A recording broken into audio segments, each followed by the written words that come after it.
Good morning, I'm Kyle Gibbons, Operations Section Chief on the shoe fly incident. I'm going to be giving the September 10th update. So just a little bit of overview. So currently, yesterday, fire was tested by the winds, low RH.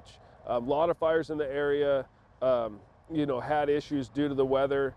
And so we held all our lines yesterday and proved that mop up, continued to push in, and still continue to heavily coordinate with local landowners and other agencies here. So as far as this will be another day of getting tested by the weather before an anticipated kind of change in the weather for the better.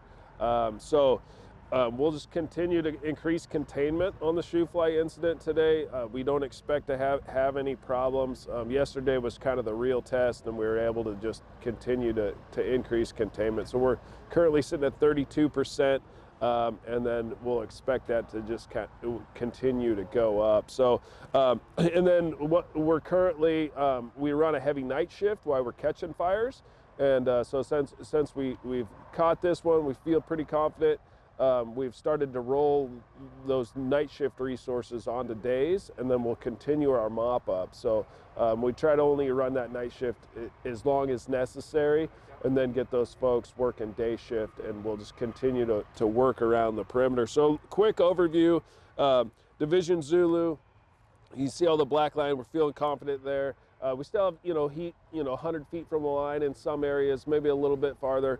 And the goal is in those timber patches, areas that we feel we could have issues later on. We'll try to mop that stuff up and, eliminate that heat 200 to 300 feet from the line in those areas. So still work going on here, but we feel pretty confident where we're at. And then going into Division Alpha, similar here, we have some black line, we're feeling confident there. And then in this piece of Alpha is kind of our last piece that we're working on. So we're starting to move quite a few more resources in there and kind of just neck that stuff down. So a lot of dirty burn, old burn scar, just a lot of work that needs to happen in there. And so we're switching quite a few crews in there to try to eliminate those issues that could potentially come back later. So just mopping up those hot spots and or getting stuff totally black to the line to eliminate any reburn potential. And then moving around down into Division Lima, kind of finishing off this piece of that dirty burn, trying to eliminate any reburn potential there. Been a lot of work going on into this little piece here. And then the rest of the Division Lima, you can see we have the black line on it, feeling pretty confident there. Continue to patrol those areas. And then into Division Quebec,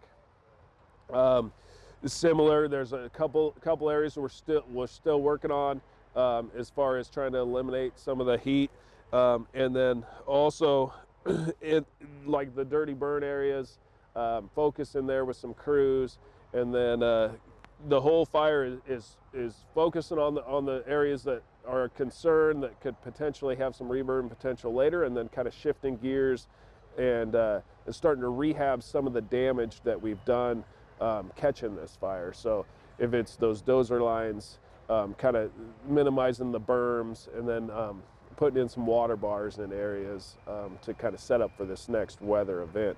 And then as far as the local landowners, still stay heavily coordinated with them. And then a few of them, they feel pretty confident here, and so they've pulled some resources to go help with fighting fires other places in the areas.